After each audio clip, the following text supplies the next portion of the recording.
Okay, sweetheart. Let's begin. I think I've done a lot of healing since I've been in this room, and I'd like to clarify some of this with you. Should I just read from here? Yes. Okay. Who or what you don't like? Dietrich. I was used as a guinea pig, given medicine that you didn't understand. Lost my hip. Unbearable pain for 5 years. I feel rage, anger, sadness, betrayal, grief. It's not only the hip, but the illness that it all created. So, sweetheart, doctors are supposed to know what they're doing. Yes. Can you really know that that's true? It's not true. Sometimes. Sometimes doctors are stuck in a story about someone else. Is that familiar? Yes. And they aren't aware of here now. Yes. Does that sound familiar? Yes. So doctors are just like you. Yes. Yes. So how does it feel inside of you when you attach to the story that surgeons are supposed to know what they're doing?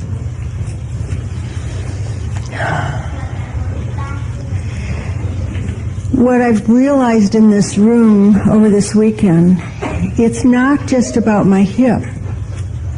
It's how I have turned my power over to someone else of authority, over and over. I'm the one who has abused myself. The doctor didn't abuse me. It's pretty major. Mm-hmm. And that's been, what did you say, 7 years ago? 6 years ago? What was it? Well, it was 6 years ago, I don't remember, that he started giving me this medicine. Okay, so 6 years ago, for 6 years, how many times a day do you tell the story of the doctor? How long has the surgery been? It was 2.5 years ago. Say for 2.5 years. For 2.5 years. Daily, how often do you tell the story of the doctor? I feel pain and sadness and anger often when I feel pain in my other hip, because I know it's the same thing from that medicine. How many times in the last 2.5 years per day do you tell the story of how the doctor did you wrong? Many. So that's how you do you wrong. How I do it to myself. You tell the story of the doctor, mm-hmm. and you inoculate you with this medicine that is poisoning you. Yes. He gives you medicine that's oral or whatever it is, but you are just flashing out what people call poisons, which is only God. God is everything. I keep giving myself the same poison. Every time I remember him, the pain. Every time you judge him without inquiring, you send this feeling, this fear rushing through you. And this is not a good or bad thing. We're just looking at awareness here. But you do it in the name of the doctor, in the name of the medicine, in the name of the surgery. He's to blame. Yeah, he's to blame. And is it oral medicine? Injectable. Injectable. Okay, does he do it or do you inject it? He did it. Okay, so did you have a thought that it wasn't okay with you? Yes. Okay, so he's not supposed to give me that medicine, turn it around. I wasn't supposed to give myself the medicine. And yeah, and you knew that. There was a shred of, yeah, I remember the shred of, I wonder if I should be doing this. Yeah. If you had said no, you would be much better off. Can you really know that that's true? Yes. Interesting. Well, I don't know that that's true, but I think it's true. If my hip worked perfectly, we'll just tell a story here. Then I move faster into that truck that's about to hit me. My hip has got to look like this for me to walk this path. I'm not supposed to be hit by a truck. I'm supposed to slow down. You see, well, obviously, my hip just had a surgery. Or I just took this medication. There are no accidents. I missed the story, sorry. You've been spared. That's all. The hip surgery kept me from rushing into the truck.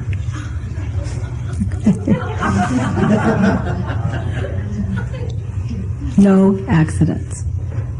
And it's not a truck, it's just that you're to slow down. This is your path.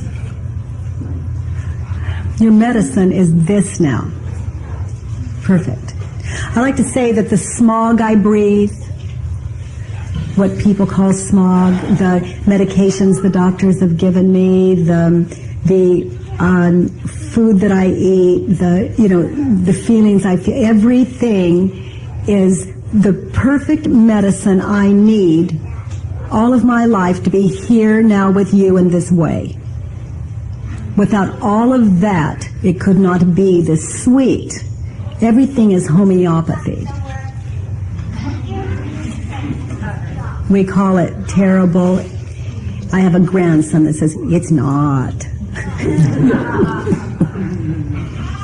He doesn't know there's anything terrible until I teach him. So, how does it feel when you attach to the story, the doctor gave you the wrong medication?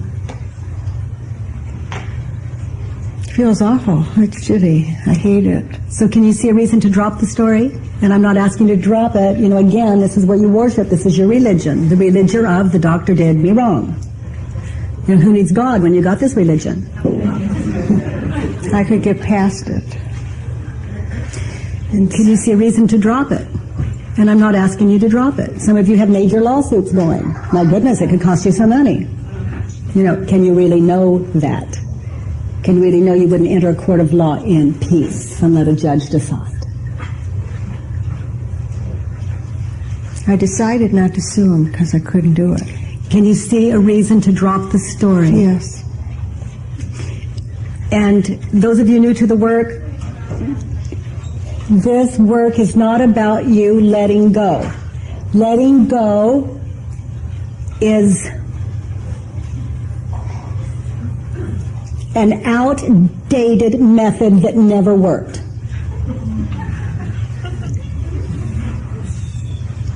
In my experience, this work is not about letting go. It's about awareness.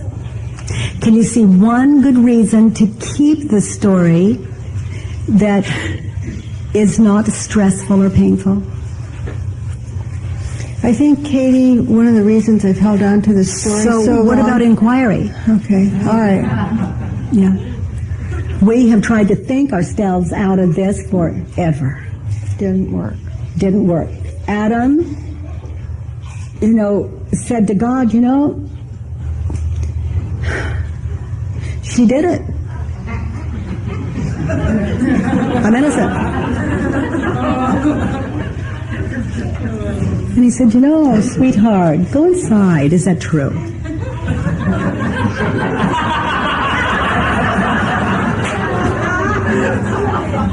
Can you really know that? Can I... Be still. Go inside. Be still, Adam. And he said, I found it, God. It's your fault you put her here.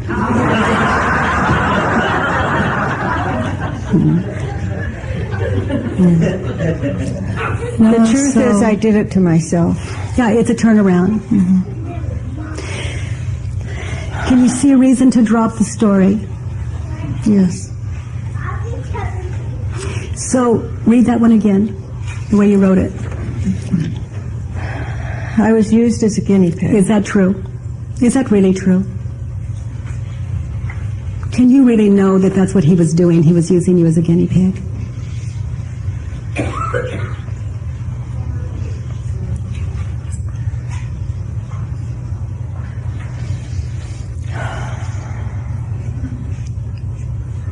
I believe he cared about me, and I also believe he used people as guinea pigs. And can you really know that that's true?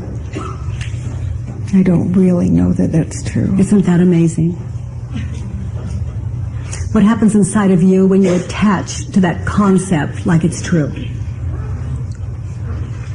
Just perpetuates the anger. Can you see a reason to drop the story? Can you see one reason to keep the story that is not painful? No. Who would you be without this story? Be happy. Oh my. Using you as a guinea pig. It's not easy to be happy all the time. That was a little joke here and there.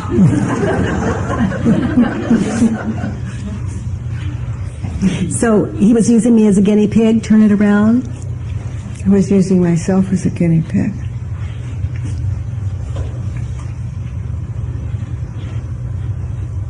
Yeah, I don't know if it'll work. I'll try him. I'll use myself as a guinea pig and see if he can do it.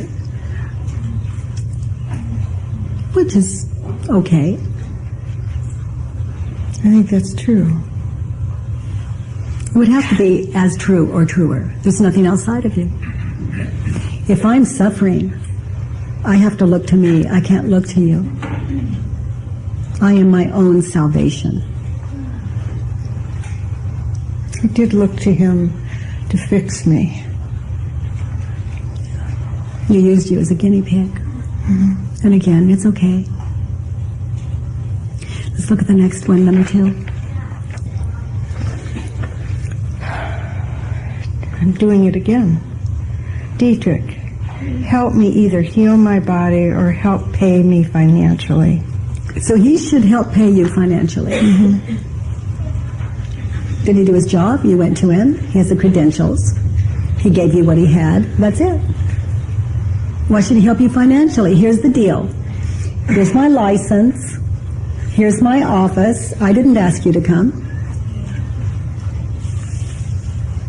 I'm qualified to do what I did. I gave it my best shot, and you're wanting me to support you. I did. I gave you everything I had. Is he supporting you financially? No. So how does it feel inside of you when you have the thought, I want him to support me, and he's not doing it? Just perpetuates the anger. Yeah. It implies you're some kind of victim, and there are no victims. There can't be. If you're a victim, God's a masochist. And that's pretty scary. Kind of.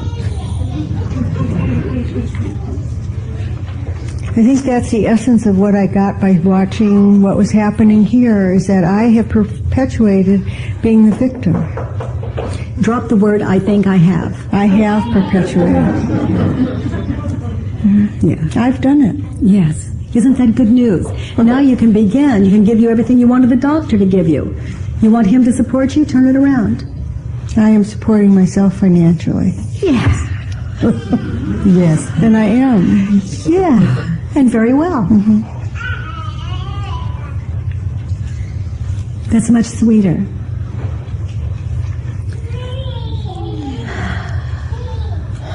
Let's look at the next one.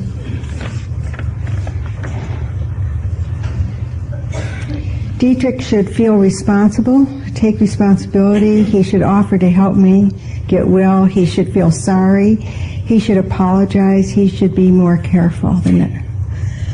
Can you really know that any of that's true?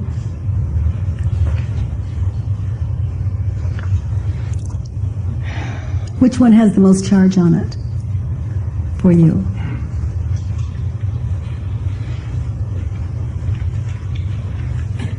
I guess he should apologize. So let's just say he's in the room right now and he says, I'm sorry. You feel better? No. Isn't that amazing? And that's the one you had the most charge over. But you don't understand. I'm really sorry. Now do you feel better? Hopeless. Just can't get it from outside of us. You say, I'm sorry. I'm on my hands and knees. You walk out and you say, boy, you know, he wasn't sorry. And we tell the story and we live that. So, can you see a reason to drop this story? Yes. You should apologize. I want him to apologize. Can you see one good reason to keep the story that is not painful? I don't see a good reason to keep the story. Who would you be without this story? My goodness, 2.5 years. Who would you be without the story of the doctor? Living my own life. Free. Mm-hmm. Experiencing everything you wanted him to give you. Right. Life is simple. It's internal. Let's turn it around. I am apologizing to myself. Yeah. And how did you treat him when you attached to the belief he needs to apologize to me and support me? I've been feeling anger at him. I haven't seen him when I feel angry. Have you called him? Have you contacted him? Have you mailed him a subpoena? Anything? I mailed him a letter. A letter. And what did you say in the letter? I said in the letter how much I loved him and respected him, and I felt that this was, caused by this medicine, and I would like to consider him to consider helping pay off my credit cards, which I've incurred from all this doctor stuff. Yeah. So and I let go of any response. Yeah. Because I don't think I'll get one. Yeah. How long ago did you mail it? 2 months. Yeah. Sounds very sweet to me. It was a sweet letter. Yeah. Yeah, that would be like you. I don't know if I like hearing that. Yeah, that's, it's in the love that we die, in the self-love. That's where the burning is. In the self-love we die? Yeah.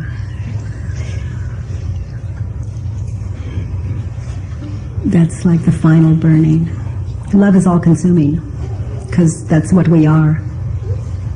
And if we don't fight it off, and the way we fight love off is we attach meaning to these concepts. So I don't get what you're saying about being sweet and... Well, you said that's hard to hear. Why is it hard to hear? I said that would be like you, something that loving would be like you. Oh, okay. I didn't hear it right then. Let's look at the next one. I mean, when I read it, Katie, I can turn it around as I say it. I mean, It says, help me get well. I need to get my own self well. So just keep on going to the end. Okay. Turn it around. Just turn the whole thing around. Okay, so I'll just turn it around without saying it. You may as well. There's Yes. no one out there. Okay. I'm arrogant. I think I'm God. I'm almighty. I'm very smart. It's true. I'm charismatic. I'm self-absorbed. I'm creative. I'm dynamic. I'm a leader. I'm willing to step out and take risks. Those are all true. Let's look at number 6. What is it you don't ever want to experience with that person? Pain. Giving up myself. Giving up my knowing, my power to another. I don't want to be less than with him or anyone else. So it could happen again. You can Yes. project that someone is your problem, and no one can be your problem. There's no exception to that. No one can hurt me. That's my job. True. So I'm willing, and read it.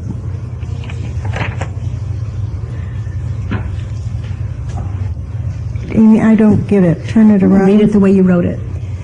I don't want pain. Okay. I'm willing to experience pain. You may as well. You could have some. The rest of us do. It could happen. I'm willing to experience pain. I look forward to.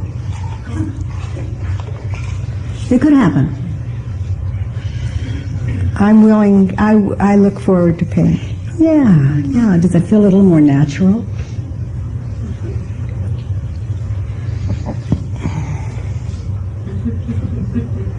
Okay. That's where I went with it. But I think I won't experience pain anymore. Ow. Well, I know I will, so I might as well just Open your arms to Okay. it. Yeah. And if it hurts, sit down, do the work, set yourself free. You can't do this work without getting some freedom. You can't. You think, well, I don't have any freedom. That didn't work. And then something happens. You go, why isn't this bothering me? This is a virus. It begins to wake up inside of you. You do it a few times. Like you say, you write the paper in hell, and you experience a few people in that chair, and the paper becomes laughable. And we didn't do anything. We just, a little simple investigation. The truth will set you free.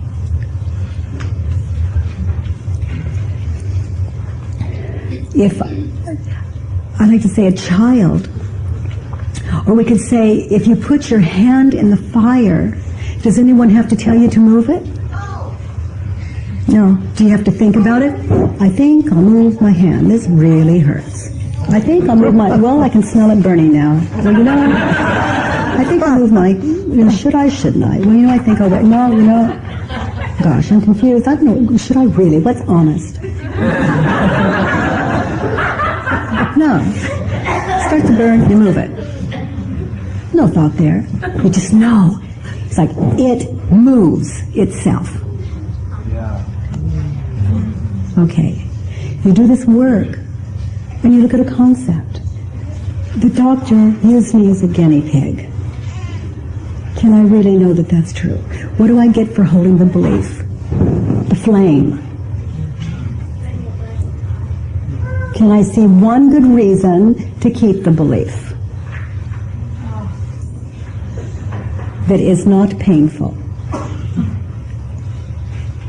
No. Who would I be without it? So the next time the concept comes up, it moves. It moves from the fire. But you've met the original flame with understanding. Equal, not an enemy. As a lover of science, like a child. I crawl and I walk and I stumble and I notice I'm standing a little more. If I fall, it's worth it because I want to move. It's trainer wheels. We're doing this like toddlers. So it wakes up inside of us. It likes that. It loves the freedom. It's what it is. That's what it is. It's love and freedom and joy and clarity. So you think the doctor used me as a guinea pig, and before the thought finishes, it moves. Someone else comes to you. The doctor says, I've used people as guinea pigs. And you can say, sweetheart, I used to do that very same thing to myself. I understand that. Peace across the board. Or a friend comes and says, he used me as a guinea pig, and I knew you'd understand. You say, I do.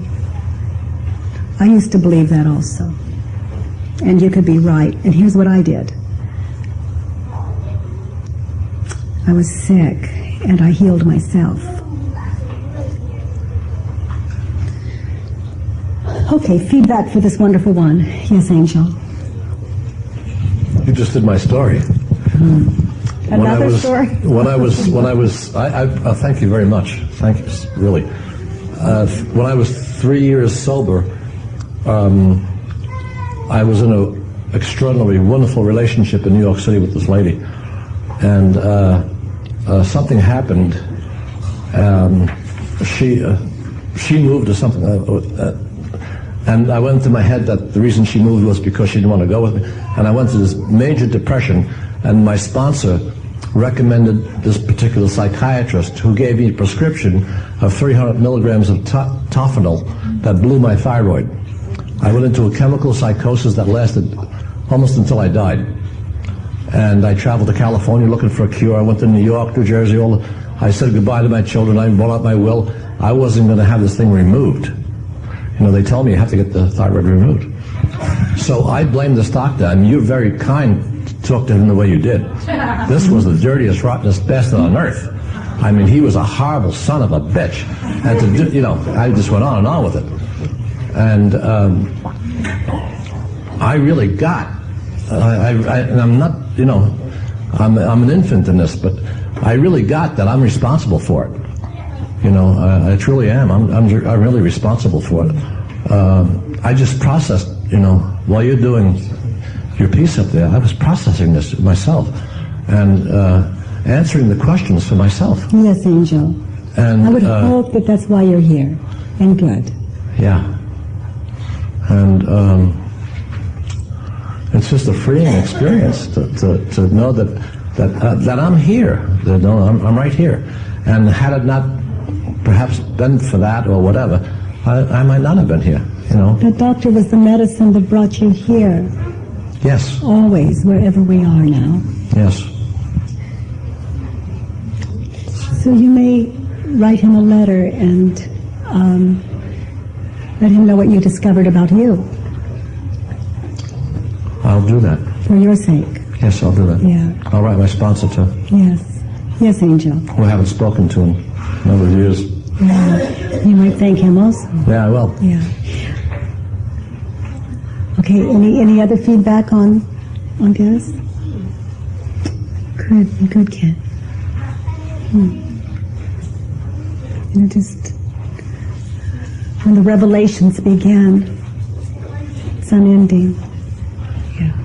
I think, Katie, and what you've said, Ken, is that I see people myself, and I counsel cancer patients and stuff like that, and I tell people you have to be in charge of your own health care. You have to say to the doctor, this is what I want and this is what I'm doing. And so I've learned a lot. I mean, yes, I was a victim.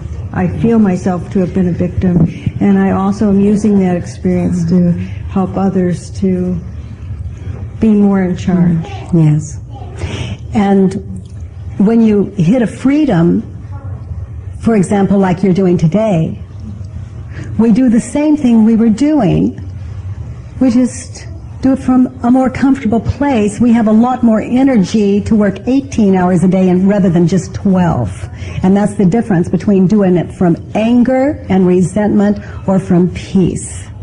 We do this wonderful work that we do with MAD and in our homes, our society. But there are two ways of doing it, from revenge or peace. And they're both good. It's just which one do you want? You see? They're both equal. It's just which one do you want? There's a direct route in my experience.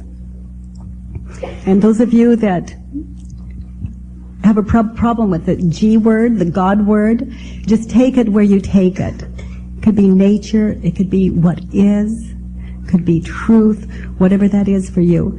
But in my experience, the direct route is God is everything, God is good. It's like the last story. And it's the one that everything can fall into. So people who have that don't need this work. Until we do.